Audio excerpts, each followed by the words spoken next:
नमस्कार। An option पर एक बार फिर आप सबका स्वागत है। मित्रों, हम इस वीडियो में एक्सरसाइज 4.2 का ओवरव्यू करेंगे, जिसमें हम जानेंगे कि किस प्रकार से हम क्वाड्रेटिक इक्वेशन को फैक्टराइजेशन मेथड की हेल्प से सॉल्व कर सकते हैं। तो मेथड का नाम है फैक्टराइजेशन मेथड। इस मेथड की हेल्प से हम क्वाड्रेटिक इक्वेशन को सॉल्व करके क्वाड्रेटिक इक्वेशन के स्क्वायर रूट्स को फाइंड करेंगे। तो इस मेथड के लिए फर्स्ट स्टेप है right the equation in the standard form. Quadratic equation के स्टैंडर्ड फॉर्म में हमें इक्वेशन को लिखना होगा। स्टैंडर्ड फॉर्म होता है a x square plus b x plus c equal 0। ठीक है, तो गिवन इक्वेशन को सबसे पहले हम स्टैंडर्ड फॉर्म में लिखेंगे। Step number second, factorize the quadratic expression. उसके बाद हम क्वाड्रेटिक इक्वेशन को फैक्टराइज करेंगे और ये फैक्टराइज हम डिफरेंट मेथड से करने वाले हैं। उसके बाद तीसरा step, set each factor equal to 0। उसके बाद जो फैक्टर निकल के आएंगे हम उसको इक्वल 0 में मान लेंगे। एंड फोर्थ स्टेप है फाइंड द रूट्स। उसके बाद स्क्वायर रूट फाइंड हो जाएंगे। एक एग्जाम्पल के द्वारा समझो। देखो, x square plus 5x plus 6 equal 0। ये एक गिवन क्वाड्रेटिक इक्वेशन है। पहला स्टेप क्या था कि हमें इसे स्टैंडर्ड फॉर्म में लिखना है, तो ये ऑलरेडी स्टैंडर्ड फॉर्म में हमें गिवन है। दूसरा स्टेप, हम इस इक्वेशन के फैक्टराइज करेंगे। इस इक्वेशन के लिए हम यूज करने वाले हैं splitting the middle term method. इस मेथड में क्या करेंगे, सबसे पहले तो आप कांस्टेंट को देखेंगे। कांस्टेंट क्या है, 6। अब हम अगर देखो, अगर एक्स स्क्वायर का यहाँ पर क्या है, एक्स स्क्वायर के साथ मल्टीप्लाई 1 है, तो 1 का मल्टीप्लाई कांस्टेंट के साथ करेंगे तो आएगा हमारा 6। ठीक, अब ऐसे दो नंबर्स फाइंड करेंगे जिनका मल्टीप्लाई करने पर 6 आए।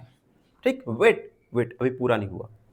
उसके बाद साइन देखो क्या है, प्लस साइन, तो प्लस लगा दिया। और उन्हीं नंबर को अगर हम ऐड करें तो x के साथ क्या है, कांस्टेंट 5, उन्हीं नंबर को ऐड करें तो आए 5। देखो, शुरुआत से बताऊं। सबसे पहले हम कांस्टेंट देखेंगे, क्या है 6। ठीक, और एक्स स्क्वायर का जो कोफिशिएंट क्या है, ये है 1, तो 1 का मल्टीप्लाई 6 के साथ करेंगे आएगा 6। ठीक, उसके बाद यहां पर यानी 2 नंबर का मल्टीप्लाई करने पर 6 आए। अब 6 पॉजिटिव है निगेटिव, पॉजिटिव, यानी उन्हीं दो नंबर्स का अगर हम ऐड करें तो आना चाहिए 5। तो ऐसे दो नंबर्स होंगे 2 मल्टीप्लाई 3, 2 और 3 होता है 5, 2 और 3 होता है हमारा 5। मल्टीप्लाई करें तो 6 आ रहा है और ऐड करें तो 5 आ रहा है। इस मेथड का नाम है splitting the middle term method. उसके बाद x square plus 2 plus 3, x लिख लिया हमने, plus 6 equal 0। X square plus 2 का एक्स के साथ मल्टीप्लाई 2x, 3 का x के साथ 3x प्लस 6 इक्वल 0। इन दो टर्म में से x कॉमन आएगा, x प्लस 2। इन दो टर्म में से 3 कॉमन आएगा, x प्लस 2 इक्वल 0। फैक्टर्स निकल के आए x प्लस 2 और x प्लस 3 इक्वल 0। तो ये तो हमारे फैक्टर्स निकल के आए। अब अगले स्टेप में क्या कह रहा है, हमें सभी फैक्टर्स के इक्वल में 0 मान लेना है। तो x प्लस 2 इक्वल 0, यहां से x का वैल्यू आएगा -2 एंड x प्लस 3 इक्वल 0, यहां से x का वैल्यू आएगा -3। तो हमारे रूट्स निकल के आए -2 और -3। तो इस प्रकार से हम गिवन क्वाड्रेटिक इक्वेशन को फैक्टराइजेशन मेथड की हेल्प से सॉल्व करके उस इक्वेशन के रूट्स फाइंड करने वाले हैं।